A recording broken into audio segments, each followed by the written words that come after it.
And we are jumping right into our GM responsibilities at the start of this one, you guys. And as you can see, we got some pretty big names that we have to focus on signing later down the line. But right now, we're going to focus on keeping our offensive line together and starting with Jake Matthews here. For a split second, I did have a thought about possibly trying to upgrade the left tackle position because I'm not too thrilled about Jake Matthews run blocking at 75 overall. But after going back and forth with the idea for about 15 to 20 minutes or so, I decided not to tempt fate and was able to agree to a 4-year contract with Jake worth $27.4 million. So we definitely got our left tackle position locked up for the near future, but now we got to shift our focus a bit and figure out what to do with Andy Levitre and Grady Jarrett. Now here's where I'd like for you guys to chime in and share your thoughts, because right now I'm thinking about re-signing Andy Levitre. He's only asking for a 2-year deal worth about $10 million less than what Grady Jarrett wants. So from a salary cap perspective, this move makes tons of sense. And also, he's still a really solid player. He's 85 overall. He's got really solid run, pass, and impact blocking. And like I just said, I'm really in favor of re-signing him.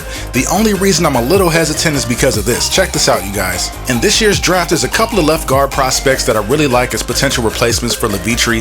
One is Artez Stanley out of Florida. He's a perfect fit for the zone blocking scheme that we use, and his skill set is pretty decent overall as well. So I'd expect for him to come in and be a day one starter with no issues. And the very same thing could be said about Assad Morgan out of Texas A&M. He's almost identical to Stanley in terms of measurables, so I really think it'll be safe to go with either player as they're both projected to be late first round picks. So you guys see I got a bit of a conundrum to deal with, so go ahead and drop me a comment down below and share your thoughts on what you think I should do. Now, moving on to our Week 9 matchup, we're playing a pretty, let's just call it what it is. We're playing a pretty terrible Browns team coming in with a record of 2-5. And you guys just saw the rankings a second ago. With the way that our defense is playing and the way that our offense seems to be clicking now, on paper it's looking like the Browns may be ready to run into a buzzsaw, but we'll see how it plays out. Now, getting into the gameplay, our first play is a handoff to Freeman, and he gets met immediately at the line and loses a yard on the play. On second down, Matt Ryan is looking for Sanu, but completely overthrows him. The timing was just completely off on that play, so now we're facing a 3rd and long situation. Ryan from the gun takes the snap, steps up into the pocket, and delivers a beautiful pass to a wide open Joseph Randle across the middle of the field, and that'll move the chains up to the 45-yard line. The next play on first down, Ryan decides to tuck it and run, and he'll easily pick up the first down and some yardage on the play, and that's going to move the chains up to the 39-yard line. The next play, we try to go back to the ground game with Freeman, and once again, Freeman goes nowhere on the play, setting us up with another 2nd and 11 on this drive. So since the run game isn't working now, Ryan decides to come out and be aggressive with the pass. After the play fake, Ryan unloads a deep shot to Randall, who goes up and makes the grab for a touchdown. What a play by Matt Ryan to Joseph Randle on that play, you guys. Taking another look at it, just watch the way that Randle goes up and snags this thing out of the air. That was just a crazy play. And as we run it and take a look at it from the top angle, you can clearly see that the ball crosses the plane there. In real time, it's really hard to tell, but definitely you can see it there, you guys. So the refs got the call right on the field. So now the Browns offense comes out looking to establish the ground game, and that's just really not happening. On 2 consecutive plays, our defense is all over those run plays, shutting it down for pretty much no gain on the play. So facing a 3rd and long situation now, Kaiser with the snap decides to scramble with it in the pocket, but at the last second dumps it off to the back, and Corwell's going to be taken down well shy of the first down marker. So the indecisiveness by Kaiser may have just cost him a first down, because Kaiser probably could have picked that up had he run with it. So now the offense comes back on the field. We come out with the toss play to Freeman off the left side. He gets a block and then somehow jukes his way through 2 defenders, breaking tackles, and he'll take it all the way down to the 47-yard line before being pushed out of bounds. That was just a crazy effort by Devontae on that play. So that sets up a 1st and 10 situation. Ryan then comes out and dumps it underneath to Blackman on the drag route, and he'll pick up 7 on the play, moving us up to the 40. So that brings up 2nd and short now. Ryan dumps it underneath again. Blackman makes the grab and takes a huge hit, but hangs on to it to move us deeper into Browns territory. A couple plays later now, 2nd and 8, Ryan dropping all the way back, looking for the end zone, completely overthrows Mohamed Sanu and throws a pick.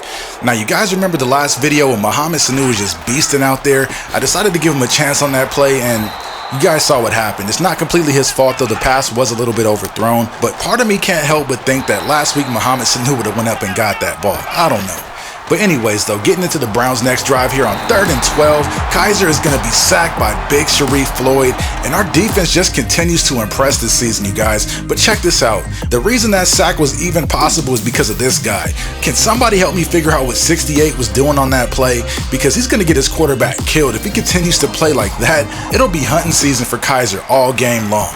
Now the defense does a great job at forcing the 3 and out. Solomon Ray drifts all the way back to the 10 to field the punt, spins and jukes a defender, breaks a tackle to take it up to the 30, jukes out another defender, weaving his way through traffic before turning on the Jets, and with nothing but green grass in front of him, Solomon Ray's going to return this punt for a 90-yard touchdown. Now, if you guys remember back to last week against the Redskins, Solomon Ray was pretty close to breaking one then. I think he got like a 50-yard return or something like that. But once again, it's really encouraging to see all of my personnel moves and draft picks that I made in the offseason finally start to step up and deliver in games, as Kendall Riley just made a tackle right there on that play.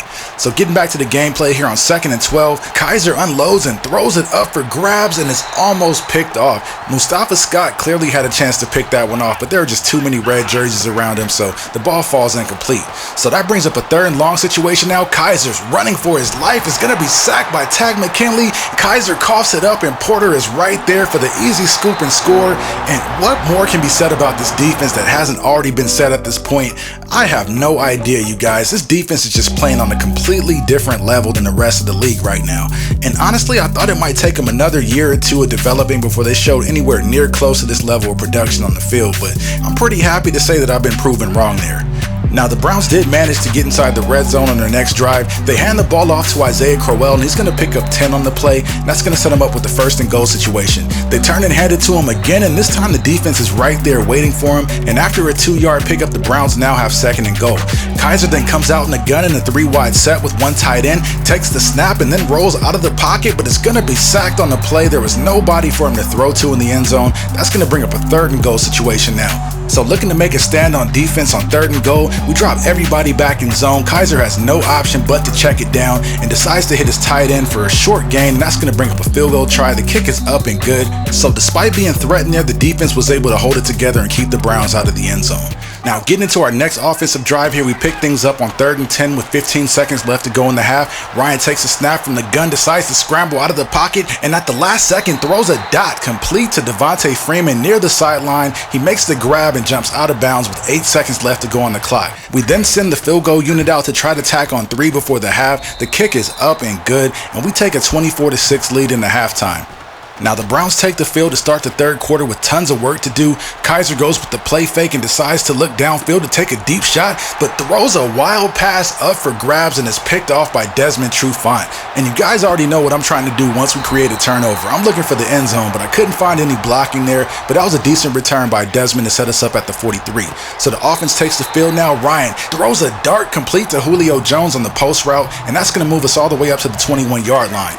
Moving ahead a couple plays to 2nd and 10, Ryan takes a snap from center and delivers a strike that's completed to Joseph Randle, who bullies his way in for the score. And the Detroit Lions have got to be kicking themselves right now for making the trade that sent us Joseph Randle, because for the last couple of weeks, they've been watching him just completely obliterate NFL defenses. And the scariest thing about that is he's only going to get better. Now, much like last week, we've got this game pretty much in the bag early, but check this throw out by Kaiser. As a right-handed quarterback running left that's throwing on the run, for him to be able to accurately deliver a pass 53 yards downfield, that's pretty impressive, you guys. But that's going to set the Browns up with excellent field position here at the 24. Crowell gets the carry and has excellent blocking downfield, and he's going to walk in untouched for the easy score. But when it's all said and done, it really doesn't matter much as we cruise to victory over the Browns 38-16.